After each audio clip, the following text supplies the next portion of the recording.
नमस्ते। उत्तर भारत की हवा में सांस लेना मुश्किल होता जा रहा है। तो आज हम ये समझेंगे कि इस जहरीली हवा से अपने आप को खास तौर पर घर के अंदर कैसे बचाया जाए। चलिए सीधे मुद्दे पर आते हैं। जरा सोचिए, दिल्ली एनसीआर की जहरीली हवा में सांस लेने की कीमत क्या है?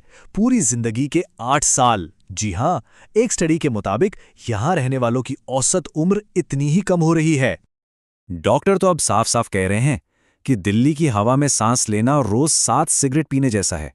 ये कोई छोटी मोटी बात नहीं, ये एक हेल्थ इमरजेंसी है। और तो और, कुछ रिपोर्ट्स के मुताबिक इस इलाके में प्रदूषण से होने वाली मौतें कोविड-19 से भी ज्यादा हैं। तो ये सिर्फ एक मुद्दा नहीं है, बल्कि एक ऐसा संकट है जिस पर हमें और आपको तुरंत एक्शन लेने की जरूरत है। अब देखिए, सरकारी एक्शन पर सवाल तो उठते हैं, लेकिन आज हमारा फोकस इस पर है कि हम खुद को बचाने के लिए अभी, इसी वक्त, क्या ठोस और वैज्ञानिक कदम उठा सकते हैं।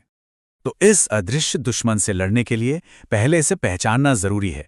इसका नाम है PM 2.5 और यही हवा में मौजूद सबसे बड़ा खतरा है। तो आखिर ये बला है क्या, ये PM 2.5, और ये इतना खतरनाक है क्यों? चलिए जरा इसे समझते हैं। देखिए, ये कोई गैस नहीं है जैसा कि ज्यादातर लोग समझते हैं। ये धूल और केमिकल के इतने छोटे, इतने बारीक कण हैं कि ये हवा में तैरते रहते हैं और गैस की तरह ही हमारी सांस के साथ सीधे अंदर चले जाते हैं। ये इतने छोटे हैं कि हमारे शरीर के जो नेचुरल डिफेंस सिस्टम है, उन्हें भी धोखा दे देते हैं। ये कण फेफड़ों से होते हुए सीधे हमारे खून में मिल जाते हैं और फिर दिल, दिमाग और शरीर के हर एक अंग तक पहुंचकर चुपचाप नुकसान पहुंचाते हैं, जिसका असर शायद सालों बाद पता चलता है। लेकिन एक अच्छी खबर है, हम अपने घर की हवा को कंट्रोल कर सकते हैं और रणनीति बहुत सीधी है। अपने घर को एक सुरक्षित किले में बदलना होगा। एक स्टडी बताती है कि हमारे घरों का 54 से 96% तक प्रदूषण बाहर से ही आता है। तो सबसे पहला और सबसे असरदार कदम है खिड़की दरवाजों की हर छोटी बड़ी दरार को बंद करना, ताकि बाहर की जहरीली हवा अंदर आ ही ना सके। अच्छा, जो कण घर के अंदर आ गए, उनकी सफाई का तरीका बहुत जरूरी है। देखिए, सूखी झाड़ू लगाने से ये कण वापस हवा में उड़ जाते हैं और प्रदूषण को 8 गुना तक बढ़ा सकते हैं। तो सही तरीका है गीला पोछा लगाना या फिर HEP फिल्टर वाले वैक्यूम का इस्तेमाल करना, जो इन कणों को सच में पकड़कर हटा देता है। लेकिन सोचिए, अगर कमरा पूरी तरह से सील कर दिया तो एक नई चुनौती खड़ी हो जाती है। जब हम सांस छोड़ते हैं तो CO2 निकलती है और बंद कमरे में ये जमा होने लगती है। ये एक और प्रॉब्लम है, जो कम खतरनाक तो है, पर है तो प्रॉब्लम ही। तो इसका समाधान क्या है? बहुत आसान है। दिन में जब भी लगे कि बाहर प्रदूषण थोड़ा कम है, बस कुछ मिनटों के लिए खिड़कियां खोल दें। इससे ताज़ी हवा अंदर आएगी, CO2 का लेवल कम होगा और PM 2.5 से भी बचाव बना रहेगा। चलिए, अब बात करते हैं उस मशीन की जो एक सीलबंद कमरे की हवा को साफ करने में सबसे असरदार है, एयर प्यूरिफायर। और देखिए, ये कोई रॉकेट साइंस नहीं है। इसमें बस 2 चीजें होती हैं, एक पंखा जो हवा को खींचता है और एक फिल्टर जो उसे साफ करता है। बस, इसीलिए इसे चुनते वक्त हम उन चीजों पर ध्यान दे सकते हैं जो सच में फर्क डालती हैं। प्यूरिफायर चुनना बहुत आसान है। बस 3 बातें ध्यान में रखिए। फिल्टर हमेशा ट्रू हेपा होना चाहिए।